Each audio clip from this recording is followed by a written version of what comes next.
Alright guys, we are back on my car. Super stoked to finally get back to my car. We didn't release in the last 2 weeks because we were supposed to be release footage on this engine I'm building, so that footage is still coming. We haven't finished it, but we've had a few complications. So we're going to do a bunch of weird stuff on my car today, because this is all part of the design philosophy I'm going with this car, and where we going with the radiator setup and the engine and weight reduction, and just a whole bunch of upgrades we're doing on this car. So we're going to get into it with the first bit of stuff.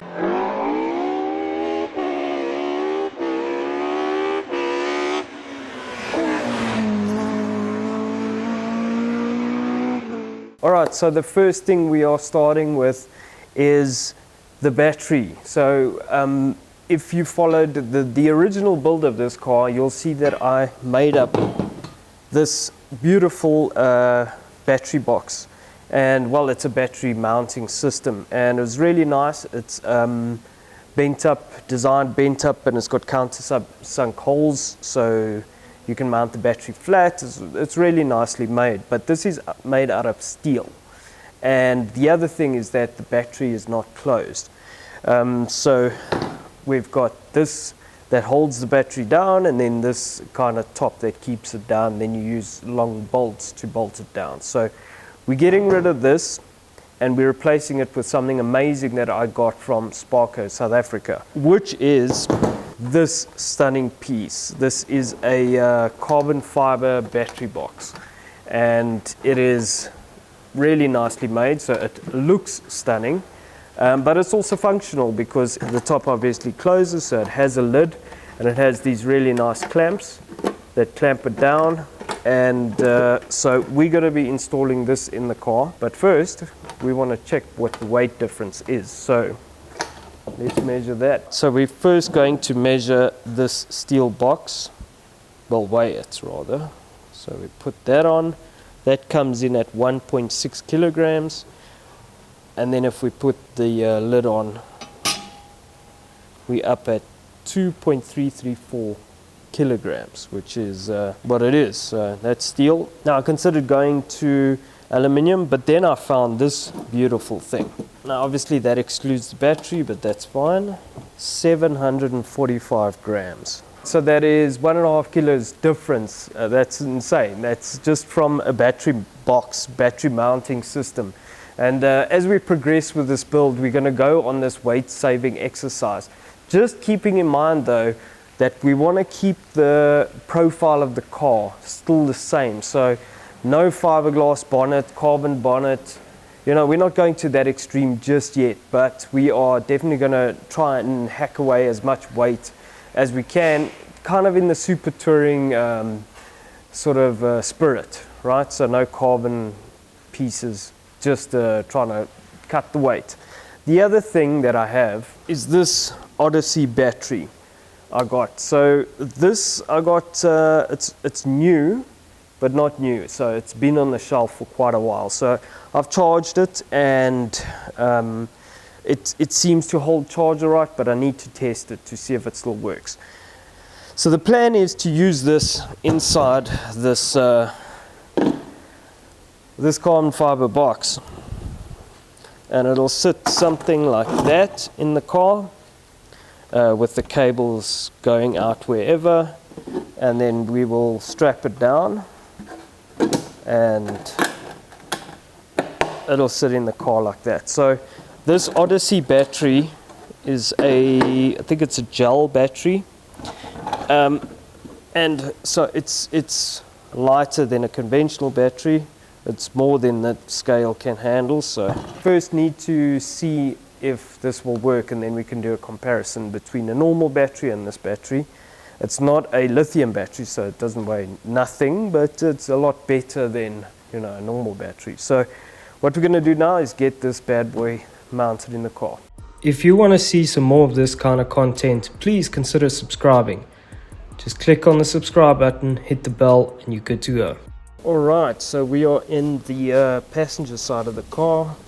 There's the seat. This is more or less where the battery was mounted before, so we're looking at pretty much mounting it in the exact same space. So what we've done is at the bottom there are the existing holes. We have pretty much marked them on the box. So now we're going to drill and see if we can mount this. We've marked 4 holes on the inside. We decided we're not going to use the other holes because they are just too far on the corners. So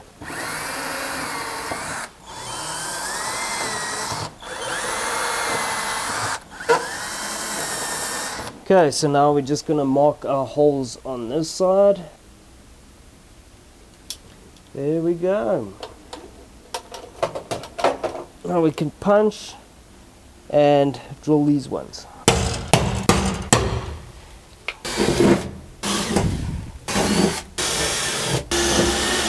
Okay, so we've drilled the holes. Now we've got some fasteners with some fat washers on, large diameter washers.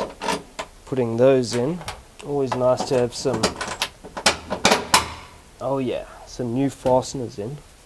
So we need to just space it a bit. So we've got some thick washers here.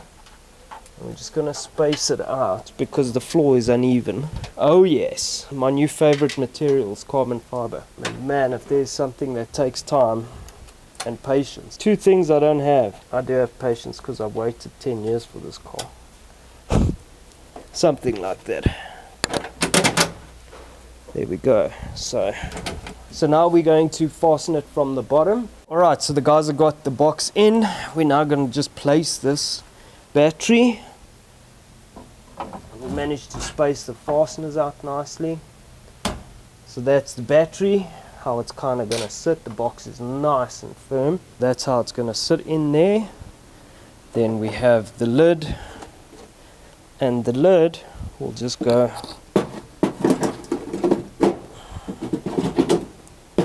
like that right on top. Clip that down.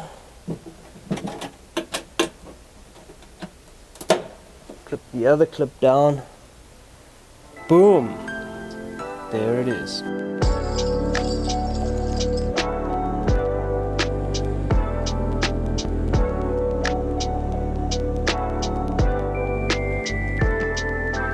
Alright, so the last bit of work we can do today, just due to time constraints, is the finalization of the design for the radiators.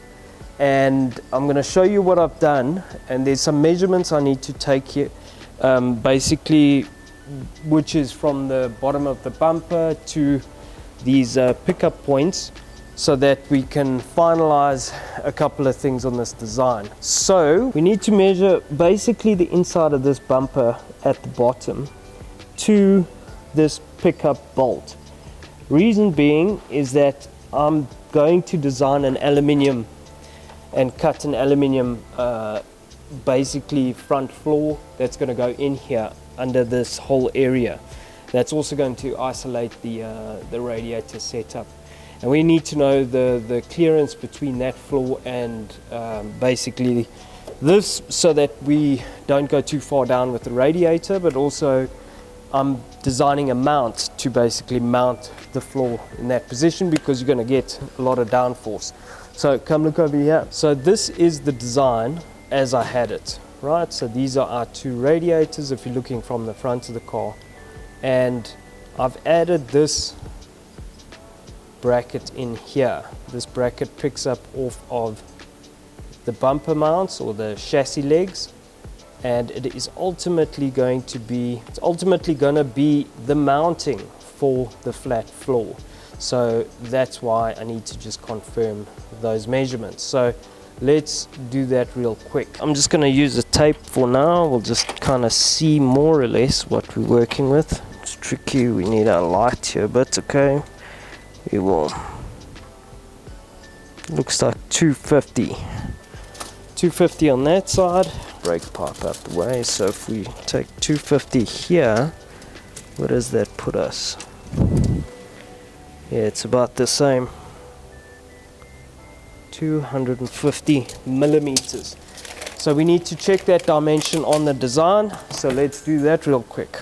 Okay, I've just done a basic, just drew 2 lines so we can measure from there vertically. There, 273.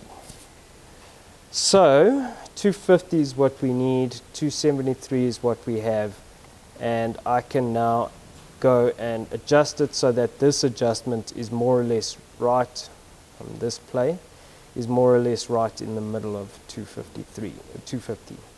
So that we have adjustment here and there if we need it, as well as on this radiator bracing if we need it.